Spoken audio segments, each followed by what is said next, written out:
Hey guys, I'm excited today. I have with me Trace Bell and Tina Olson. Trace was actually one of my first guests, I think like 2 years ago. So it's really cool to have him back on 2 years later. I actually just went through a course with Tina and Trace, restoring systems, talking about spiral dynamics and how we can implement that in our lives, both personally and collectively. So that was really great. And I just want to, well, first of all, thanks for coming on the podcast.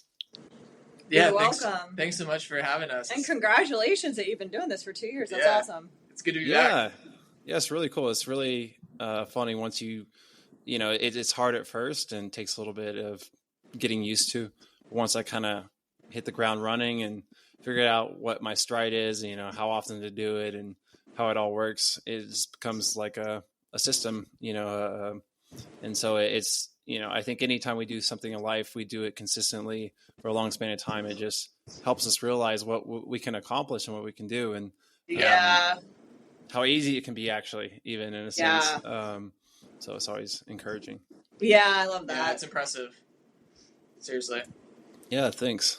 Yeah, so the course, I wanted to talk a little bit about that, or just give my testimonial. I mean, first of all, just like you've done with your father, Trace, and talking about spiral dynamics, I think you both did a great job in explaining it intellectually, but also getting into some practices and some somatic things into how do we embody this, and how does this feel in our body, and how does this relate to our own lives. And then, of course, it's always great to find other like-minded people who are interested in the same thing, and on this journey together, and just spark some interesting conversations, and help each other out too, and different things that we're interested in that maybe we're not all aware of, and we have our different fields, and so it's so holistic. It relates to so many different things. So that's one reason why I love it. Thank you so much Well, for that. Thank you. Yeah, that means a lot to us. That's how we intended for it to be, and yeah, it's just great to get that feedback. And as is common with things these days with people who are busy and doing it during their work day, like the one thing that we wish is just that we had more time. Yeah. Yeah. Right. Yeah, we all wish we had more time. Yeah, so today, we threw out a lot of different ideas of what to talk about.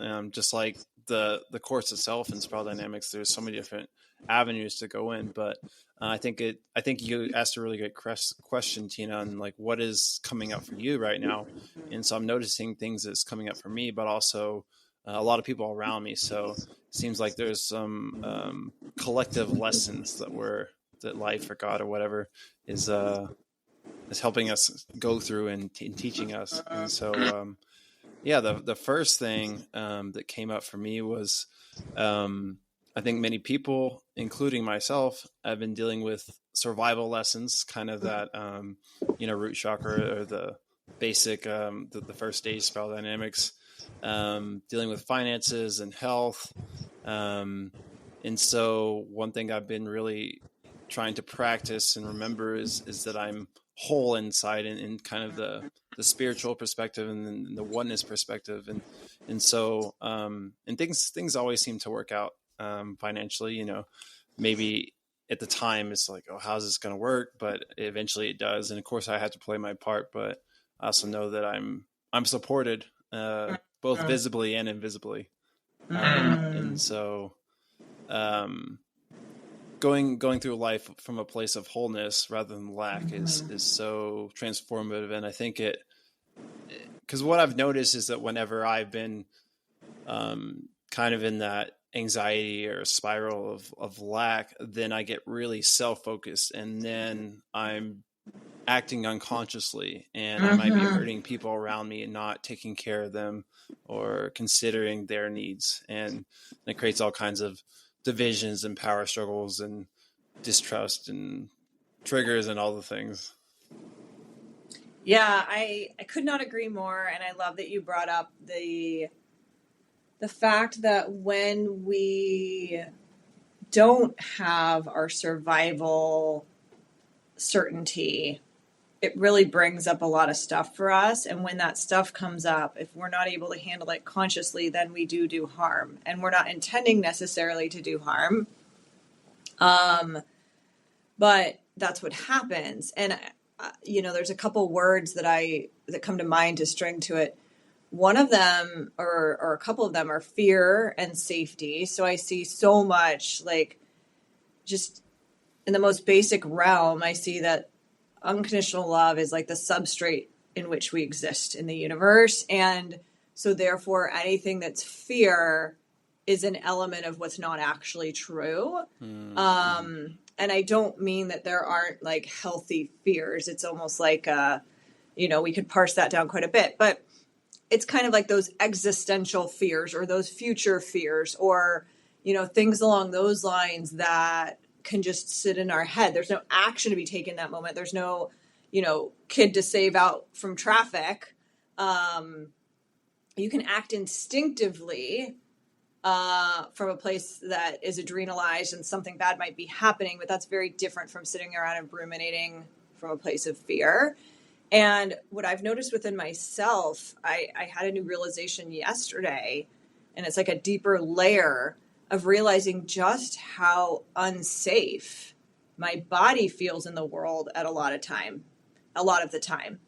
And we could spend weeks of podcasts on the truth of the fact that from a biological perspective, safety is not guaranteed. We will all leave these bodies at some point in time.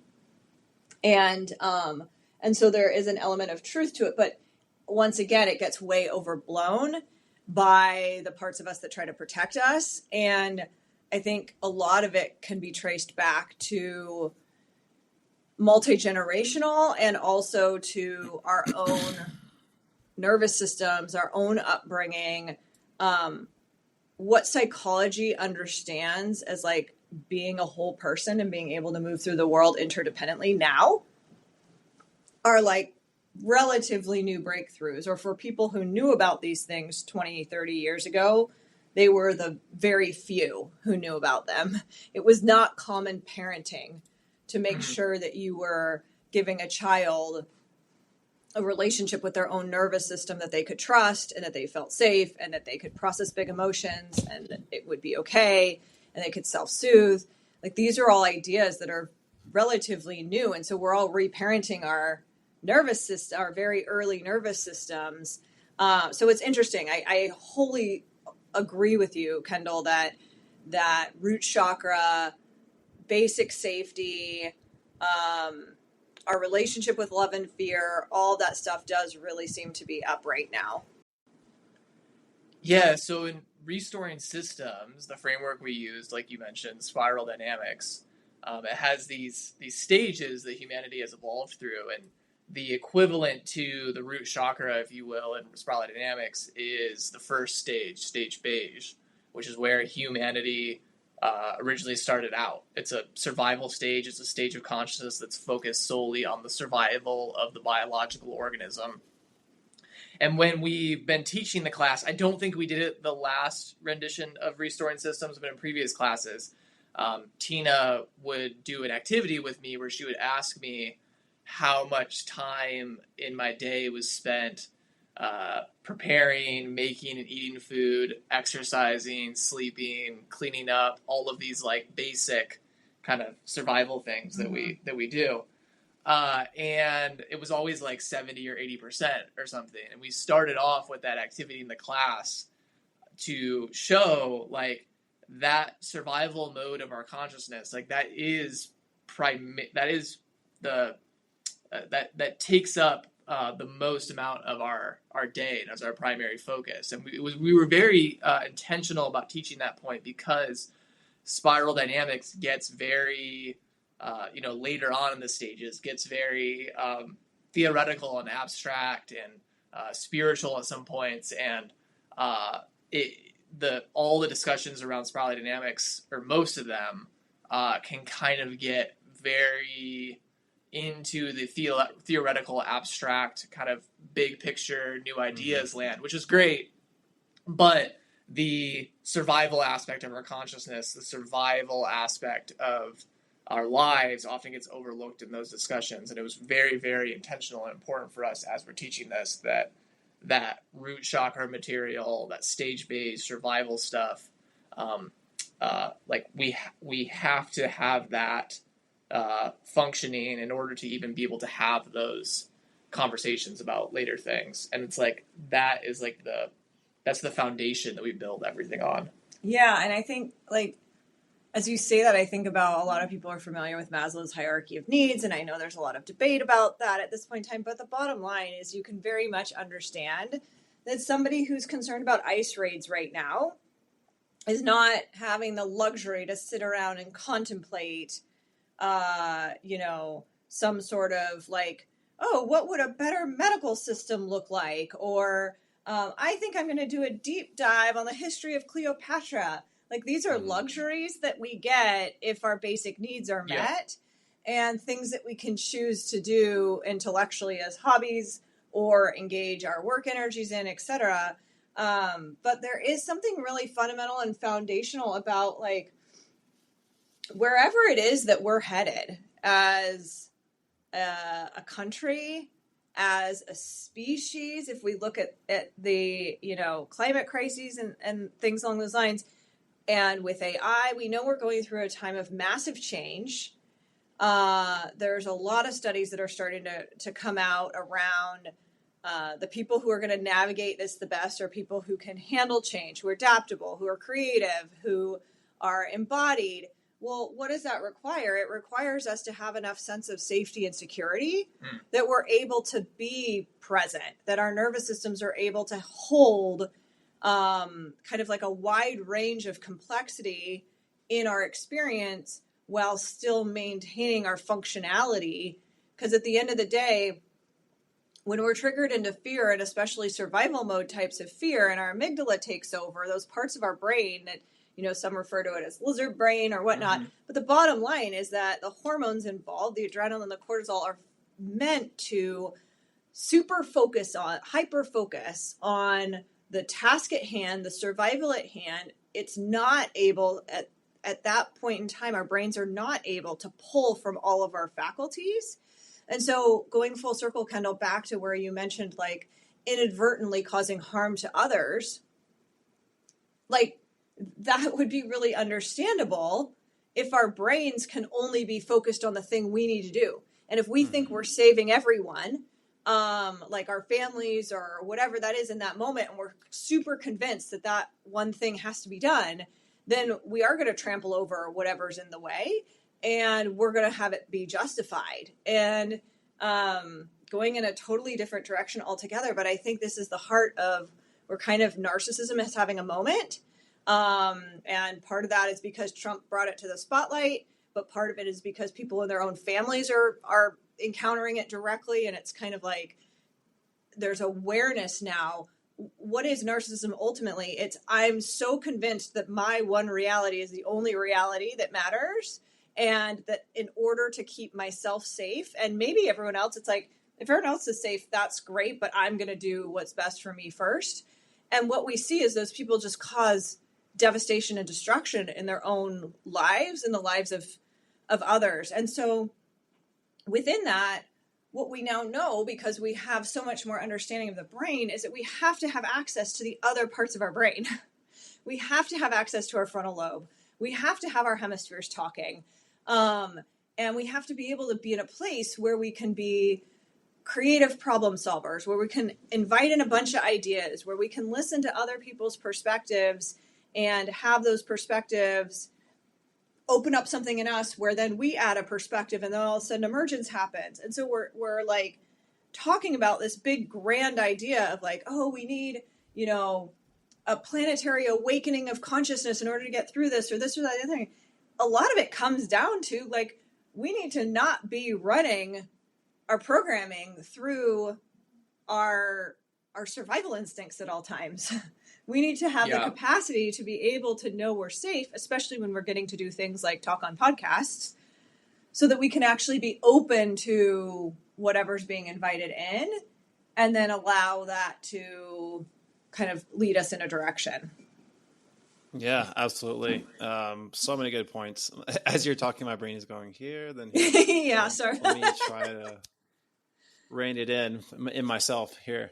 I think that this is maybe the first time in human history where we're so aware of so many different things, and our brain is not equipped for that. It's never encountered that. And so, in the old days, there's a wild animal. Oh, there's a enemy attacking. There's immediate danger, fear response. But now it's like you were saying earlier, so many different things that are not immediate, and so, but our brain still registers it as immediate, and so just going on social media can trigger that. And so I think, yeah, it's a call, and there's really no choice but to evolve or go into a cave and escape everything, and learn how to have a regulated nervous system, being exposed to so many different perspectives and ideas and news about what all is going on in the world. And we know news is about bad news, so it makes things look really bad. So it's also a call to really be conscious of what we're consuming, and realizing that it's an algorithm, and it's it's not all of what's happening in life. And so we have to consciously choose to try to see, and I think people can fall into either spectrum. They can either get into the doom and conspiracy and just see the bad, or they can get into just see love and light and beauty, and ignore the bad. And both sides we're gonna have resistance when we encounter the other side, and it's not serving us well. So that's one thing that comes to mind. Well, I think you did an amazing job of threading that all together, and I'll just highlight and reflect back that last point that you made. I think we're all being asked to live with a transcend and include with regard to the binary. And so whether that's over toxic positivity or cynicism and nihilism, all these different polarities that have existed that you could be either or, we're needing to now be both and. And that type of mental flexibility is kind of like a new yoga of the mind. Yeah. And people that attach to only a cynical and doom and gloom mindset, that's a particularly limited nervous system that's kind of addicted to that perspective. And then people that spiritually bypass, or just bypass in general and just attach to, no, everything's great, everything's, don't look at any of the bad stuff. That's a nervous system that usually can't handle, can only handle a small bandwidth of information. And it's a great way to tell how, where your nervous system is how good is your nervous system at holding ambiguity, paradox, uncertainty, the both and, which is, there's a lot of stuff that's getting better. There's also a lot of stuff that's getting worse. And at any point in history, you can point to a bunch of signs that things are getting worse and going in the wrong direction. And you can also point to a bunch of signs that things are getting better and society is improving. And you nailed it with in our modern age, the difference is we have all of that information at our fingertips. So whatever you want to go find, you can go find. And I think that this next evolution of humans, what it's, for lack of a better phrase, I feel like what it's really asking of us is to really integrate complexity and nuance and the both and paradox, and that really directly working with your nervous system to expand your nervous system's capacity is probably the most effective way to really integrate the both and, rather than hanging out at the either or. And to not shame ourselves, our nervous systems were built they're primarily constructed, I think, under the age of 5 or something. Yeah. In relationship to the people we're mirroring, to the people who are raising us. And even more so to the mother, in the womb and all that. And so this is not something if your nervous system isn't at a place where you're like, oh yeah, I freak out every time someone starts talking about X, Y, or Z. Like, this is not to have shame. It's just an invitation that there's a lot of ways now, because we've learned so much more as humans about how to support ourselves. There's a lot of ways that could change. And I don't know what the term is, like neuroplasticity, but for the nervous system, like nervous system plasticity, whatever that is, like, it is really incredible how much our nervous systems truly can change when we set an intention in that direction, and then we follow whatever modalities we're drawn to in that. So it's just a reminder to everyone who's listening. It's like, I haven't even thought about my nervous system. Like, great, new exploration, new rabbit hole. Find something that excites you and that you're curious about, because there's a lot there. Yeah. With the survival, and like you said earlier, our physical self, it is uncertain, and it's not quote unquote totally safe. But I think that spiritual perspective of, hey, there's an afterlife, you're eternal, and who you truly are is love. That's an amazing perspective and thing to feel and embody. I think it's hard for people who don't have that perspective. And, I don't want to be in that place of evangelizing, trying to make people believe something, because that never works. But I think that you kind of hinted at it, that now we have so many different, like we're realizing that somatic therapy is important and vital, and that helps. That's what helps our nervous system feel that, and that can be an embodied sense of, oh wow, I am whole, and there's a place within me that feels safe, and that is safe, and through that, that can help people connect with that. And also, I think too, rather than just talking, how we embody that ourselves and work on our own nervous system, people also feed off each other's energy and nervous systems, and when we feel safe and are anchored, then other people feel that, and that helps them regulate themselves as well. Yeah, could not agree more. And we're recording this around the holidays, and whether or not it comes out before the end of the year or after that, it's the reflection is still pertinent, which is just that classic. You think you're enlightened, go spend a week with your family. Yeah. And I feel like it's one of those times, especially if you don't see your extended family often. It's one of those times to, instead of asking of perfection of yourself, like, notice how differently your nervous system responds this year than it did last year, or how aware you are, and therefore you know that you need a midday walk by yourself. And so much of it is about, it's reminding ourselves back to the right, wrong thinking, that none of this is a light switch.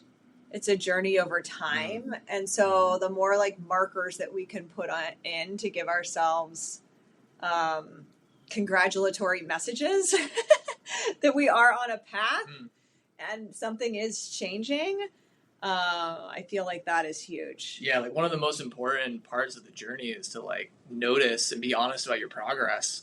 Yeah. You work really hard to grow and become more whole, and those moments where you notice it, you notice oh, I didn't react when that person said that thing, or my reaction wasn't as intense inside of me, or my uncle at Thanksgiving didn't trigger me as much as previous years. Really allow yourself to feel that progress and that growth, because the more what we focus on grows. And if we focus on the ways that we've been growing and changing and evolving and becoming more whole, we build that energy inside of us. And usually growth, I find, at least in my journey, growth and change happens so incrementally day by day. And obviously it is non-linear at the same time. So there's the graph goes all over the place. But to me, it feels like it changes so day by day that I don't notice the changes on a day-by-day basis, I more notice them in like moments over periods of time. Like notice like, oh, I had a completely different reaction to this trigger than I did a year ago.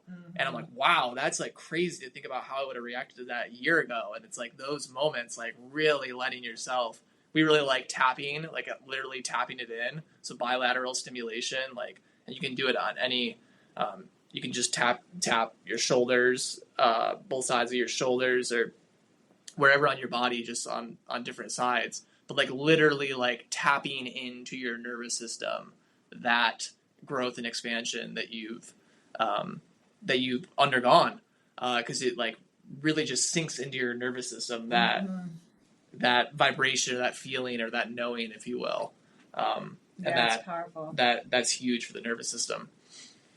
Yeah, no, that's great. I've had to learn that lesson myself, because I think in the past, I had this belief of, this perfectionism. I have to be so perfect. And so when I did something right, inside I'd be like, good, that's what you should be doing. Right.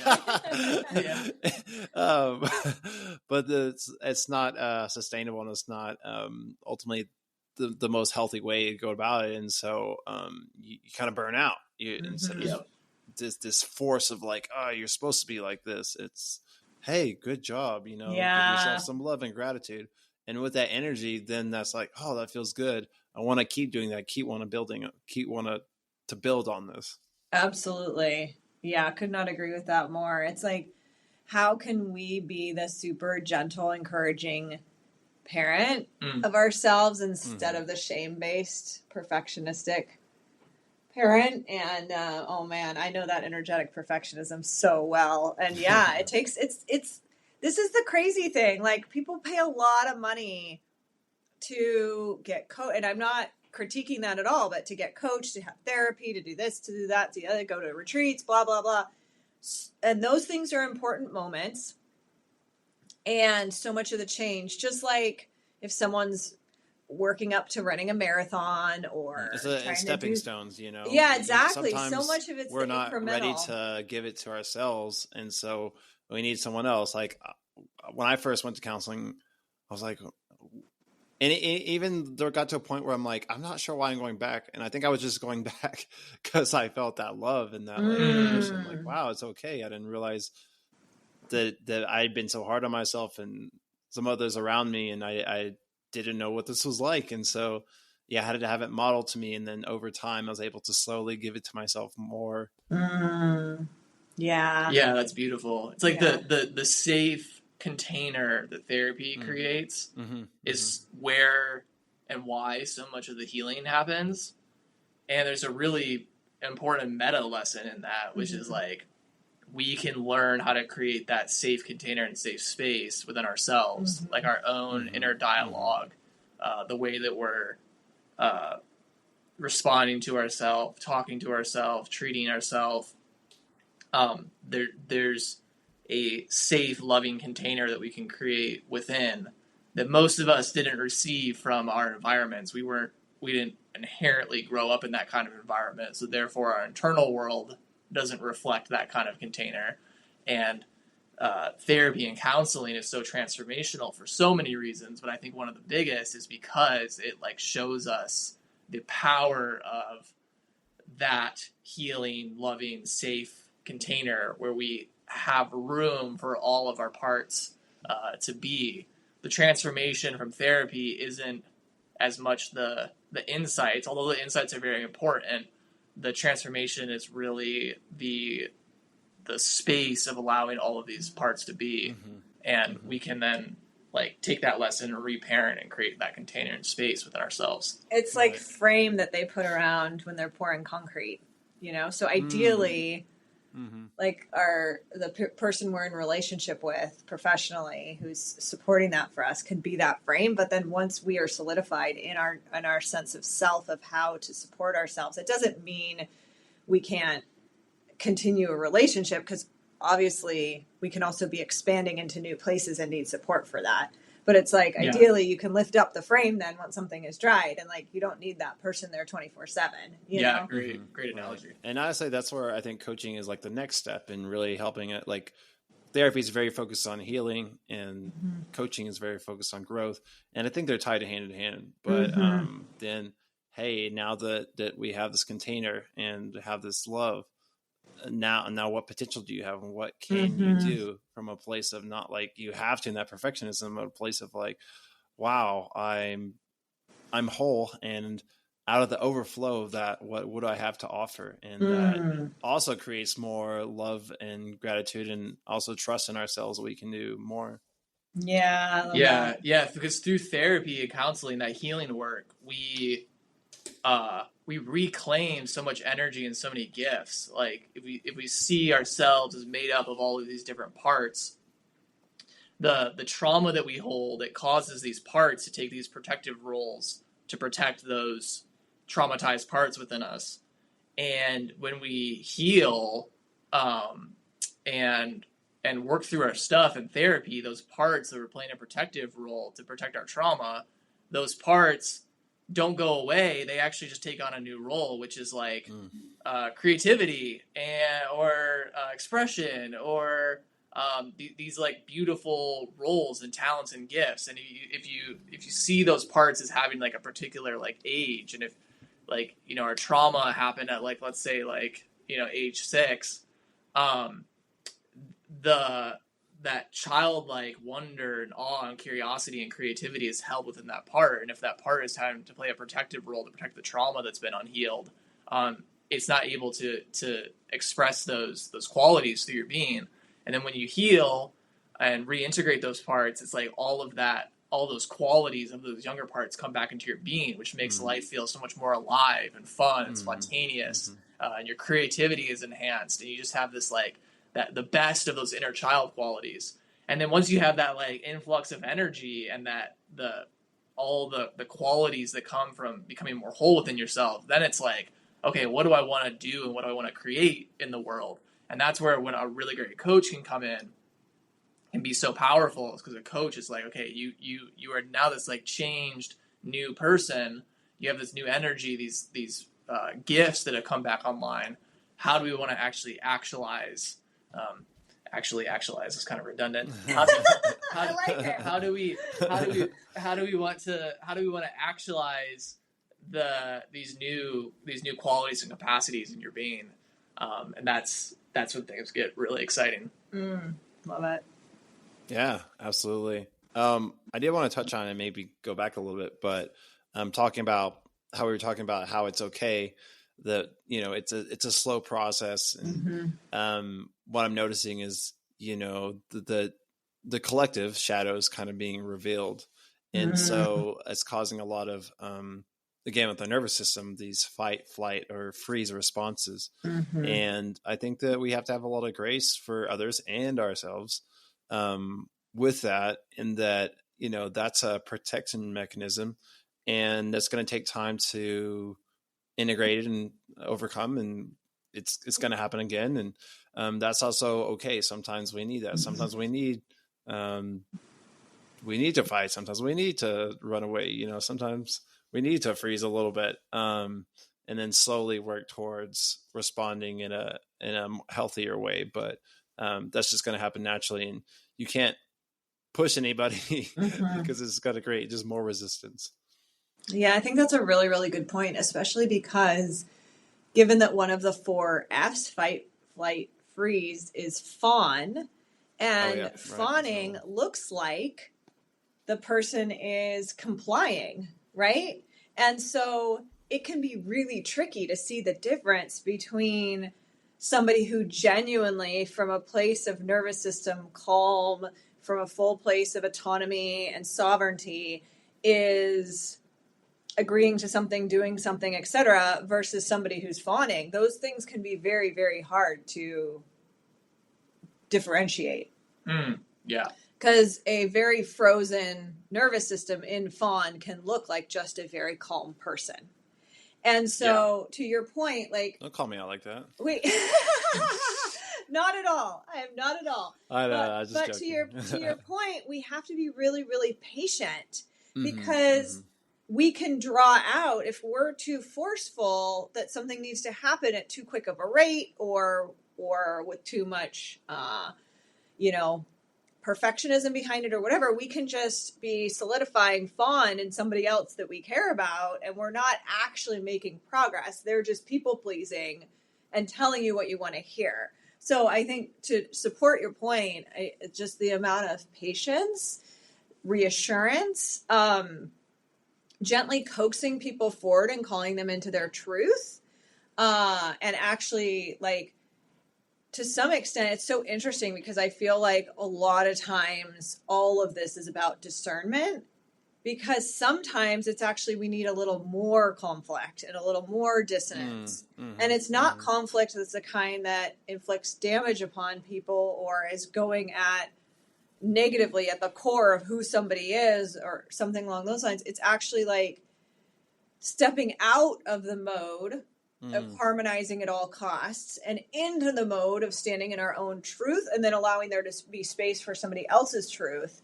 because those kind of relationships we actually create the most safety in. Is I can trust you that you're going to speak up for yourself, and I'm going to speak up for myself, and then from that we also trust that creatively we can come to something that works for both of us. And so we get out of this realm of it being my way or your way, or out of this realm of like compromise, which actually means that both people had to let go of something that really mattered to them, and into this place of creative emergence from a place that I know if Trace's soul is calling something through and my soul is calling something different through, and yet we're committed life partners, I fully trust that emergence is possible. We just, on a human level, have to practice more creativity. Yeah. One of us doesn't just have to give up and call it a loss. It's calling us into like a greater level of harmonious, like, emergence. Yeah, it's like the third way. It's like, yes, it doesn't have to be my way or your way. There's a third way that is, again, both and can meet in the middle and a higher level. I forgot there's a Buckminster Fuller quote about like healing is like a new level of consciousness rather than dealing with the old. If that makes sense. Yeah, I love that. Yeah, it's beautiful. And that's why we love the concept of emergence, which is in biology and in systems, we see this phenomenon of emergence, which is a whole that's made up of many different parts, has qualities that none of the parts have in themselves. So you get a bunch of molecules come together to form a cell. The cell can have respiration, but none of those you can't find respiration in any of those molecules. And we're constantly seeing out in the world, like when people, when things, when parts come together, there's this really beautiful, almost like magical quality of suddenly there are these new emergent properties that arise. And it requires, in order for emergence to happen, it requires those parts to be honest about what their truth is. Like Tina said, if there's a truth her soul is feeling, there's a truth my soul is feeling. If either of us are trying to people please, and so we hold that back, we prevent emergence from being able to happen. But when we're honest, when we stand in that truth, when we say, this is what's coming through for me, this is what I feel like is true for me, this is what you're saying is true for you, and we work to find a synthesis and an integration, that's where I feel emergence happens. And there's some higher order solution or truth or whatever you want to call it that is fundamentally greater than if you just the sum of both of the parts. And following that is one of my favorite things to follow.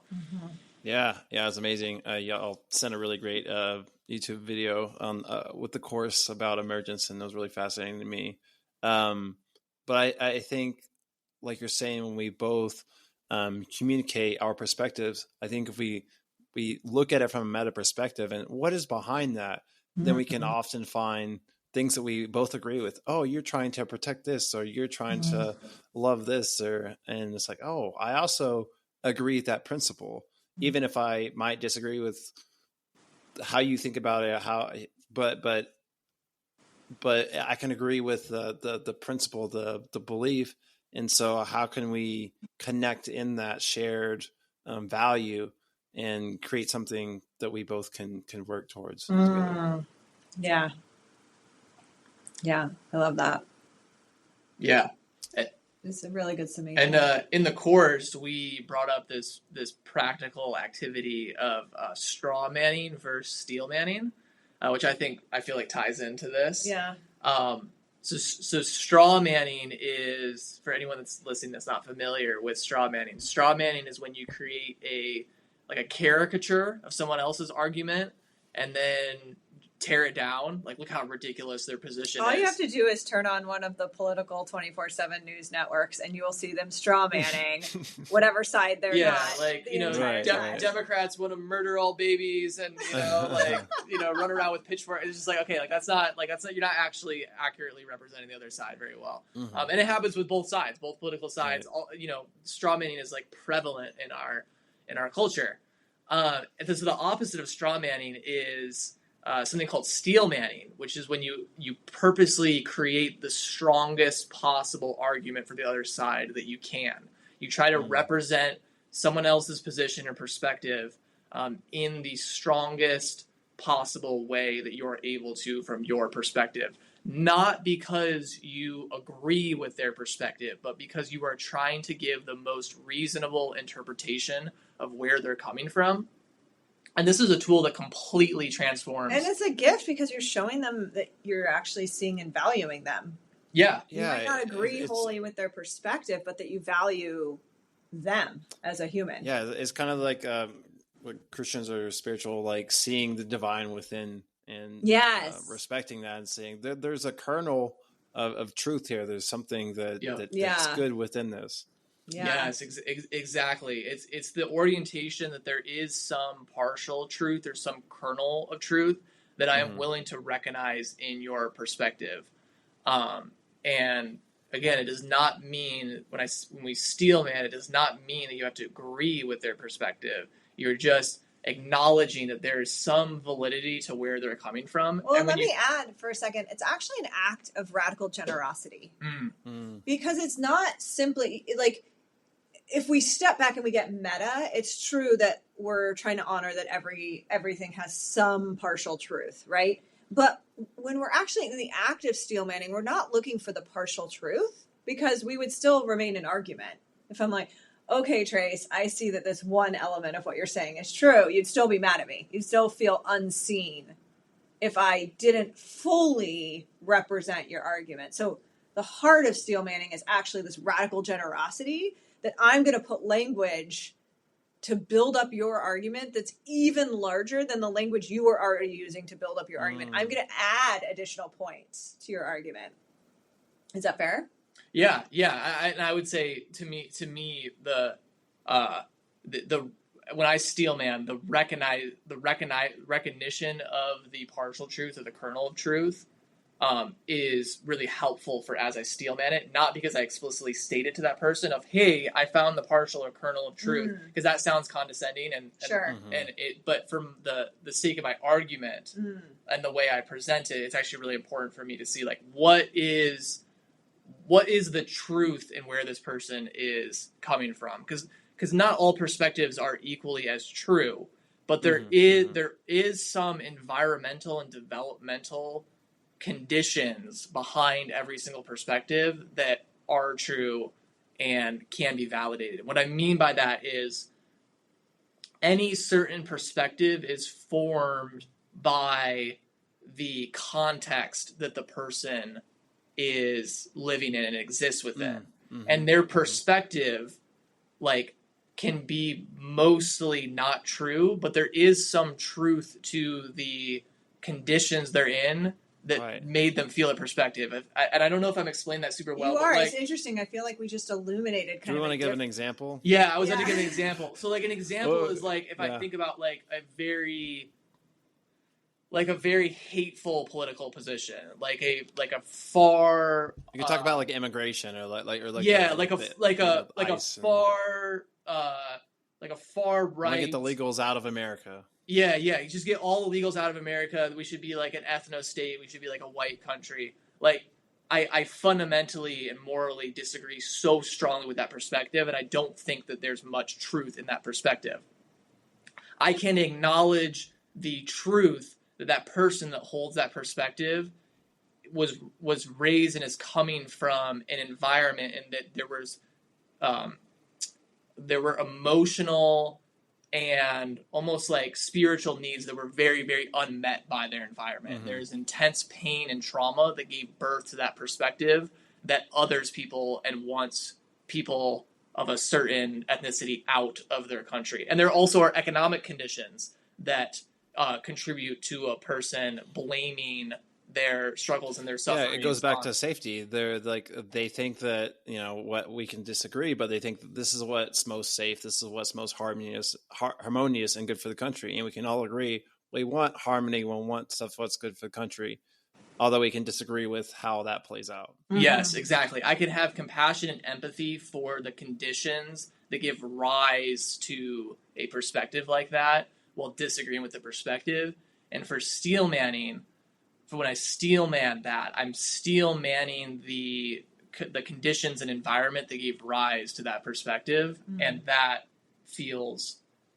creates it uplifts dialogue and allows people to feel seen and understood. Right. So if I went to someone like that and told them, "Hey, I respect that you want the country to be harmonious and to work well. I also believe that," then that's showing them that you hear them and what's behind what they're saying, and then they're more willing to hear you and your perspective and consider alternate ways that could happen, and maybe there's a better way. Yes, exactly. So well said. Yeah. Can I jump in too? Yeah. I feel like also what that leads to is a lot of times you'll get an admission from somebody.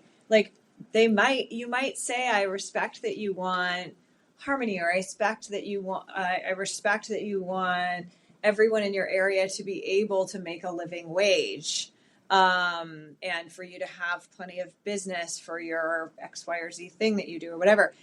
Sometimes you're going to get somebody saying back to you, "No, right. Actually, a fill in the blank type of race person killed my father." And so all of a sudden you have an admission. There's the mass advertised reasons that it's acceptable to be, for example, racist. And they've hopped on that bandwagon to be able to get away with it.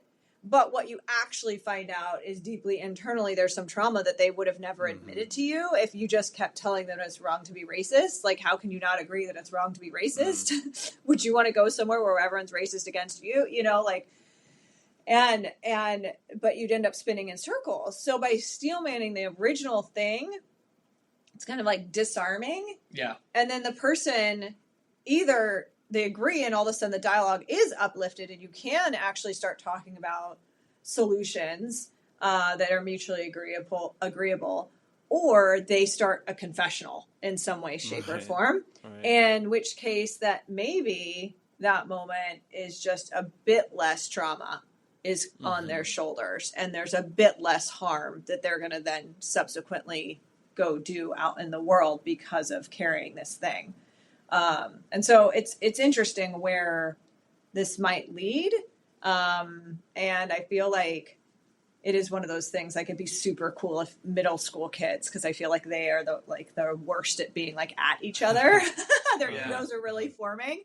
If they learned in their civics class or their history class or whatever how to steel man each other's perspectives, you wonder how different a couple generations from now would be in the world. It's really good for cognitive development too. I actually really like the mental challenge of steel manning. It forces my mind to get outside of itself and it's a practice of empathy. Expand and practice of empathy, and it forces me to think deeply at times. I really like it's a tool that facilitates better dialogue, and I have found it to be a really powerful tool and practice for just developing my mind and developing the way I think about things. It's a mental challenge. It helps open you up instead of just "Ooh, I don't like that perspective. That feels gross. Let me just go away from it," which is what we naturally want to do. Then opens up so many more avenues of curiosity of what's going on here, and then we start to understand more and more, which opens up ways of communication and dialogue and potentially healing and connection rather than just pushing away. Yeah, and we catch our own defenses. Like Mm-hmm. Trace and I use it frequently. Yeah, it tells us a lot about ourselves. Right. Yes. So if we get into a little disagreement about something maybe of little consequence between us, but maybe something important between us, one of us will pause and say, like, I think we need a steel man. And through that process, you realize, like, oh, wow, before I had to stop and actually tell Trace the best version of his perspective, I realized I was defending something over here and I was being protectionist and I was scared, in essence. Yeah. And now all of a sudden I'm realizing I was projecting my fear onto his perspective and that my partner's somehow against me. And in that moment I get to be like, oh, well, I actually know this person. So I'm using my greater cognition, my frontal lobe, instead of my amygdala. Yeah, and like it sometimes I'll steelman Tina and I'll realize like, oh, I'm actually not understanding her position, or there's some things that I'm missing, because she'll be like, oh no, that's not like that's not where I'm coming from. And so steelmanning can also highlight that you aren't actually seeing the full, like, and Right. So when we steelman each other, if we're having some tension, if we steelman each other, we can spot the places where each other is actually not seeing each other, which is really helpful. Right, it So gets us steelmanning out can of also ourselves reveal because, yeah, when we're triggered, we go into, like you said, defensiveness and just my perspective, and we get more dualistic and we simplify things and often distort what they are. And I mean, relationships are projection, and so yeah, it's a natural tool of like getting out of that, like, oh, let me get outside myself and see from their perspective, which then actually allows me to see myself more clearly and where I'm coming from. Totally. Yeah, totally. well said. Yeah. It's fascinating. Yeah. I hope we could spread steel manning through the world. Not that we didn't come up with it.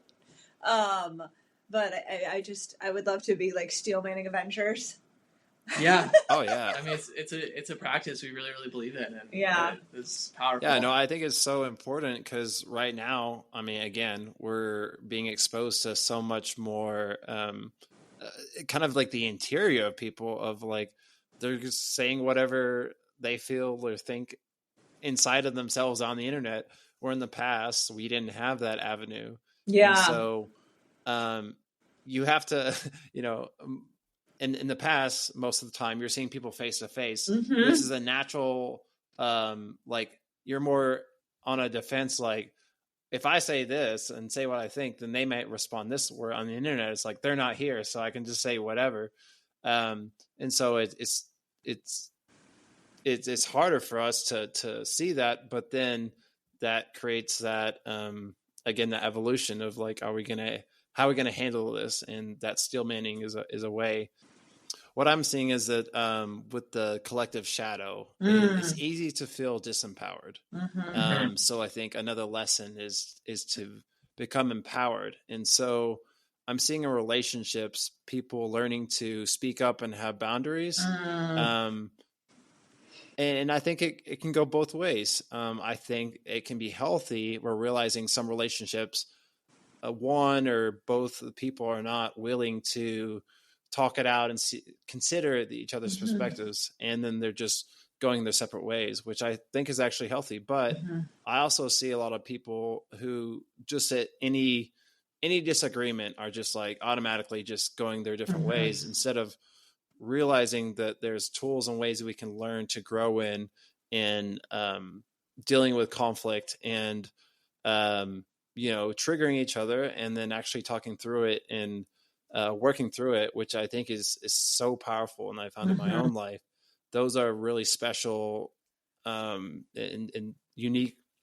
relationships that I can have with people where we can trigger each other and still talk about it and see each other's perspectives and come back together and know that something extreme like this to some that will push people away, they never talk to each other again, is actually not going to break us. And our relationship is a lot stronger there. I love all of that.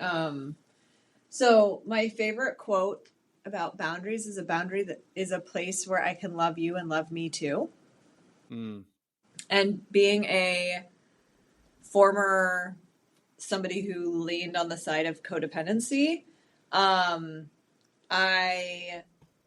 that really helped it click for me, because a boundary felt like it was like, the reason I wasn't setting them was it felt like it was just finally telling the person that I was fed up.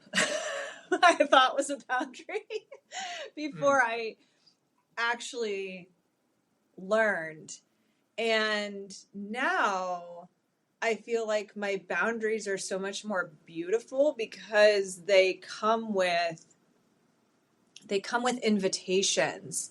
They come with, like you and I were talking about the amount of time that we were setting for the podcast. And you're like, this is what I would prefer. And I'm like, well, this is how much time I have this day. But if we want to do what you would prefer, we can do it on another day. You know, it's like it becomes a way to openly communicate options and relationality and the desire to maintain connection.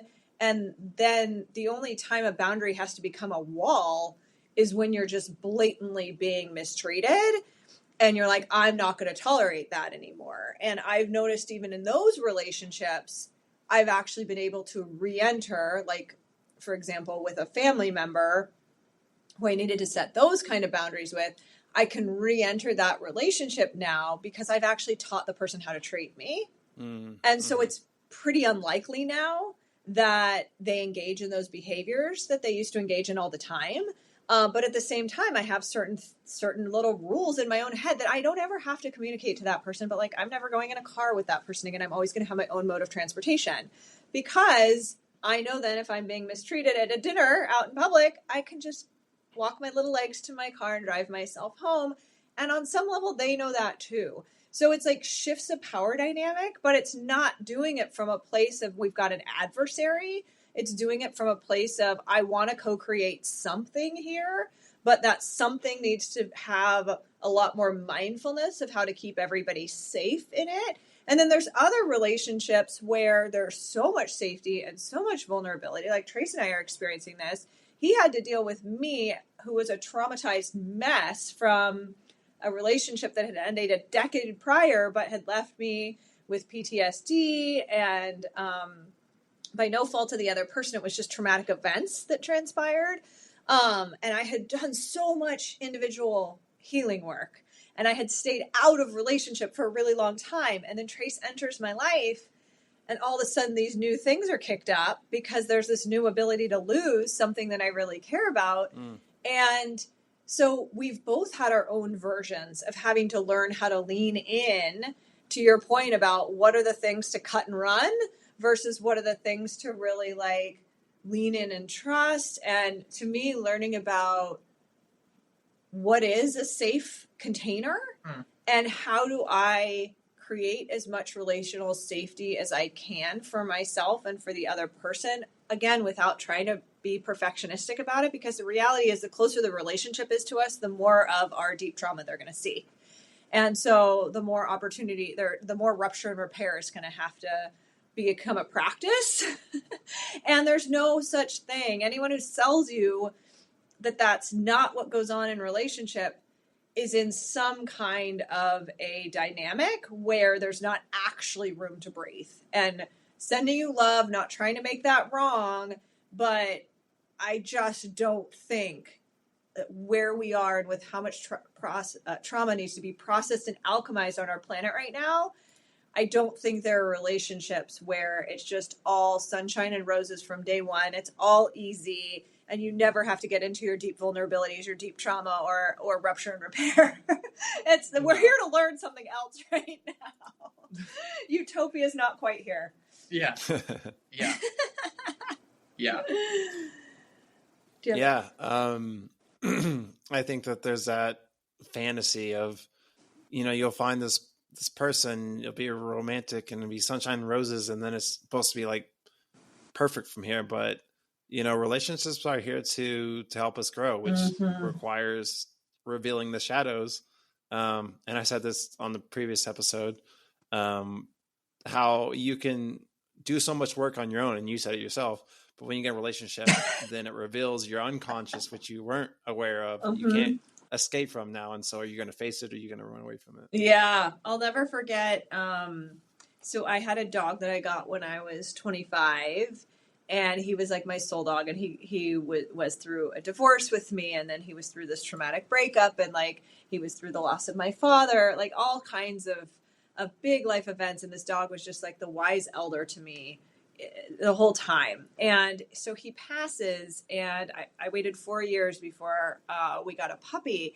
And I'll never forget like the first week or two that our current dog was a baby in our home.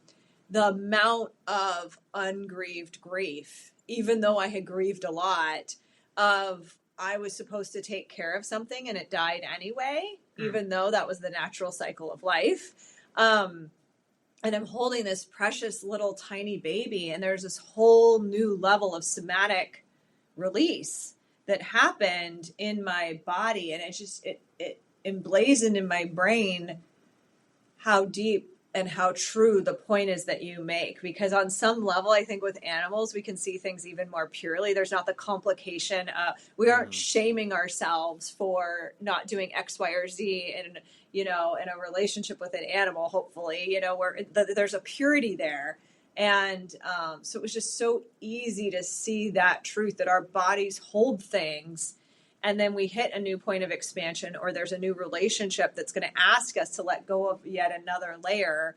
And here it is. And it's a very physical response. It's not something that we can control with our brains. It's not something we can attempt to try to perfect, no matter how much work we do on it. It's something that literally isn't going to come up until it comes up. And so I think just a huge message of giving ourselves grace through all of that. Yeah, absolutely. That's so funny. I had a dog that ran away because some people scared her and I wasn't around. And I haven't got a dog since. I'm like, should I get a dog? I'm so sorry. Oh, that is brutal. Yeah, it's all right. But I feel you there. It's a very relatable story. Yeah. And the key is like, does the relationship that you're in, does it have the space for that processing and that alchemization of old material? Like, that's such a good sign. And litmus test to see if you're in the right relationship or not. Like, it's not a question of is your old material arising in the relationship. That's going to happen regardless. You're right. The question is, it's a given. It's kind of like the therapy question, almost like, or the therapy thing we were talking about. Does the relationship have the container for that material to be held, processed, alchemized? Is there possibility for repair in the relationship? Like, there's always going to be tension and disagreement and conflict in relationship. Is there repair, or do both people kind of retreat and go within, and there isn't like a higher order emergence? It's like being able to tell that, I think, is like a really crucial discernment skill. Yeah. It kind of goes with the third thing that I brought up in our emails, talking about like realizing how messy life is, how messy I am, how messy other people are, how messy just trying to create a better future. And I mean, even thinking about like life, from the spiritual perspective, everything is life. So how do you protect life? How do you, we have to eat, we have to live, we're chopping down trees. So that's alive, Is there an escape from, not hurting other things? And so part of me wants to just like disconnect and just like, I don't know, go live in a cave. But you can't disconnect, everything is interconnected, and we have to work with the messiness, and we have to acknowledge, have grace for the messiness in ourselves. And when I can do that, then I can be okay with the messiness of other people, knowing that I'm also messy, and we can just dive in together. Yeah. That's so well said. Like, are the people that you're around in a relationship with, do they have the kind of nervous systems that can hold that messiness and the both and the mess of life? And like we said, you see people that just attach to cynicism and doom and gloom and just kind of being negative all the time, and you see people that attach to just bypassing and just ignoring all that stuff. And it's like both of those aren't healthy and have their own forms of shadow. But are you in a relationship and around people that have the space to hold both of those, and move in between them, because life is inherently always a mix of both of those. Yeah, and as you bring up